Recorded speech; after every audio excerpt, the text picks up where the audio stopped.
Oi pessoal, eu sou a Rita e fica comigo que hoje eu vou falar sobre os 3 principais erros que nós cometemos no ensino bíblico com crianças. Eu já vi muitos livros e algumas palestras que se propõem a ajudar no ensino com as crianças. E geralmente esses livros falam de como você deve ensinar, quantas vezes você deve repetir um versículo, qual a linguagem que você tem que ter com cada criança. Mas hoje eu não vou focar nisso. Na verdade, hoje eu vou falar do que você está ensinando às crianças. Eu vou falar sobre o objetivo final de suas lições. O que nós estamos enfatizando durante a lição bíblica para as crianças.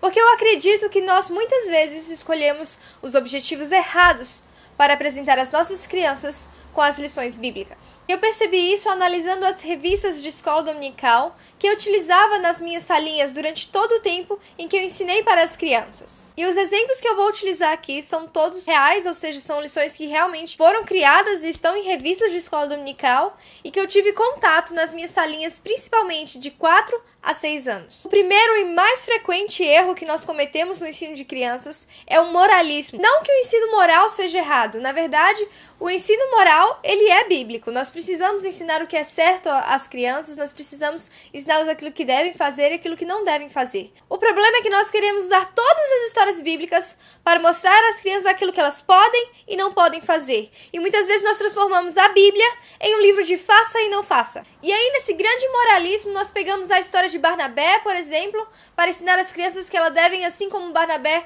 doou os seus bens para dar aos pobres aquilo que eles precisavam, nós precisamos ajudar uns aos outros. Nós usamos a história da Arca de Noé para ensinar às crianças que elas devem cuidar dos animais.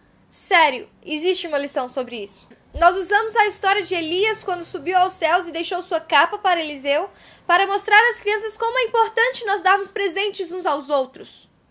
Nós usamos a história de Ruth, que foi até Boaz, para trabalhar em seus campos, para dizer às crianças que elas precisam ser trabalhadoras e não preguiçosas. E aqui eu poderia ficar o dia inteiro falando de várias lições, em que nós pegamos os 10 mandamentos, a história de todos os patriarcas e profetas, para falar às crianças que elas devem ser boas, que elas devem fazer isso, que elas não devem mentir, que elas devem falar a verdade, sendo que o foco da Bíblia não é a moral, sendo que o foco da Bíblia é Jesus. Sendo que o foco da Bíblia é o Evangelho. O foco da história de Barnabé não era que ele era uma boa pessoa e que as crianças devem imitá-lo. O foco na história de Ruth não é que ela era uma mulher trabalhadora. E muito menos o foco na história de Elias é que ele era amigo de Eliseu e era muito bom dar presentes uns aos outros. O foco em todas as histórias da Bíblia, primeiramente, é Deus. O problema principal de nós ensinarmos o moralismo para as crianças é que elas não precisam de moralismo para serem salvas. O moralismo não salva suas crianças. O que salva suas crianças é Jesus. O que salva suas crianças é o Evangelho.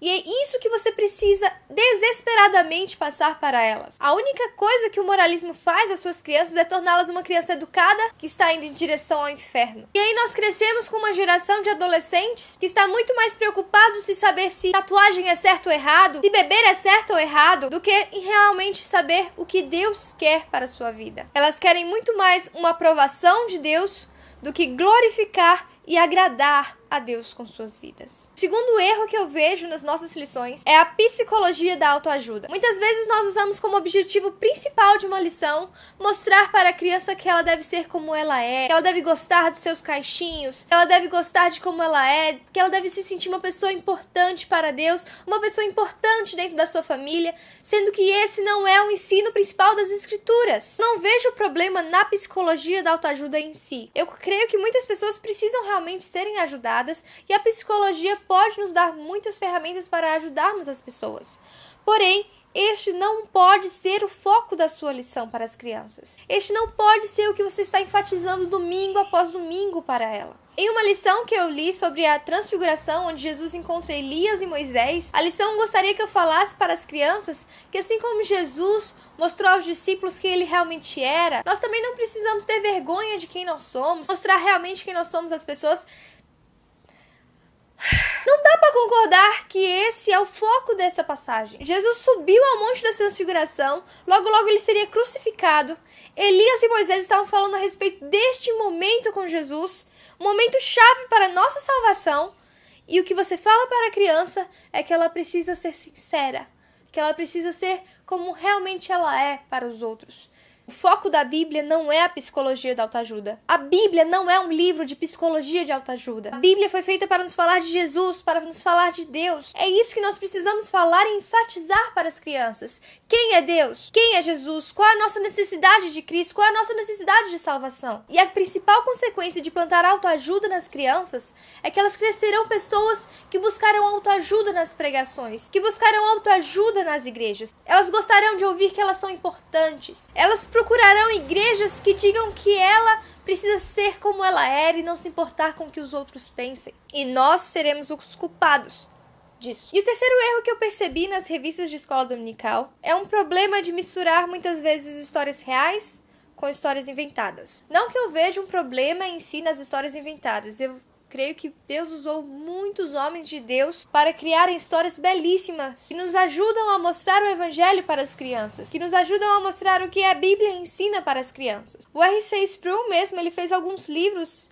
de histórias inventadas que são belíssimas e que você expõe realmente o Evangelho para as crianças. Mas o problema que eu vou tratar aqui é de nós ensinarmos histórias inventadas, mescladas com histórias bíblicas e associar as duas a Bíblia. Eu vou dar o exemplo e eu acho que vocês vão entender melhor. Em uma das lições que a revista da escola dominical que eu usava trazia, era sobre as formiguinhas dentro do formigueiro. E a história trazia uma ilustração onde nós víamos as formigas andando sobre duas patas, conversando, se alegrando entre si. E a revista relacionava esta história com o versículo bíblico de Provérbios, o qual diz: vai ter com a formiga, ó preguiçoso. E no encerramento da lição nós percebemos o problema. Assim, quando nós fomos pegando lições por lições sobre Eliseu, sobre a Arca de Noé, as crianças falaram a respeito da história bíblica da formiguinha, em que a Bíblia dizia que a formiguinha era trabalhadora. E aí está o principal problema. Quando você mistura histórias bíblicas com as histórias inventadas e associa as duas à Bíblia, as crianças entendem que aquela lição inventada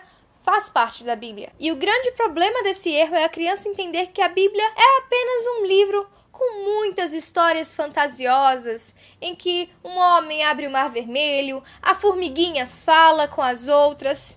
E isso está errado. A Bíblia não é um livro de fantasias. Então, muito cuidado quando você, professor de escola dominical, for usar histórias que são inventadas, que não estão dentro da Bíblia. Cuidado para não parecer que aquela história está escrita na Bíblia e acabar passando para as crianças que a Bíblia é apenas um livro de histórias comum. Nessa mesma revista tinha outra história, baseada na fala de Jesus quando ele está falando para os fariseus para não buscarem os primeiros lugares nas festas, porque os humilhados serão exaltados e os exaltados serão humilhados. O problema é que a revista ela criava uma história de um homem que estava numa festa e que chegou um convidado e se sentou na frente e passou vergonha, e o outro que estava atrás foi convidado. Esse é realmente um ensino bíblico. E Jesus estava falando exatamente isso. Mas essa história não está na Bíblia. Assim como nós devemos ter cuidado para não colocar versículos na Bíblia que não estão nela, nós precisamos ter cuidado para não colocar na Bíblia histórias que não estão nela. Se você faz parte do corpo docente de sua igreja e você ensina as crianças na sua igreja, seja elas de 4 a 6 anos, de 2 a 4 anos, de 9 a 10 anos, observe bem as revistas que estão dando para você ensinar. Ela está sendo muito moralista? Ela está usando muito de psicologia? Ela está usando o texto corretamente? Ela está colocando coisas que não há no texto? Ela está tirando coisas importantes que há no texto? Ela está ensinando a Bíblia? O ensino bíblico de crianças precisa ensinar a Bíblia. E a Bíblia nos foi dada para nos mostrar quem Deus é, a nossa necessidade de Cristo. E todas as lições bíblicas, elas precisam nos levar a Cristo Jesus. Todas as passagens bíblicas, todas as histórias bíblicas, elas devem falar a respeito de Jesus. Porque Cristo que salva. O moralismo não salva, a psicologia de autoajuda não salva, apenas Jesus Cristo salva. Apenas o Evangelho salva. E é isso que você precisa falar para as suas crianças domingo após domingo. Nós precisamos pregar o Evangelho às crianças. Preguem o Evangelho para as suas crianças.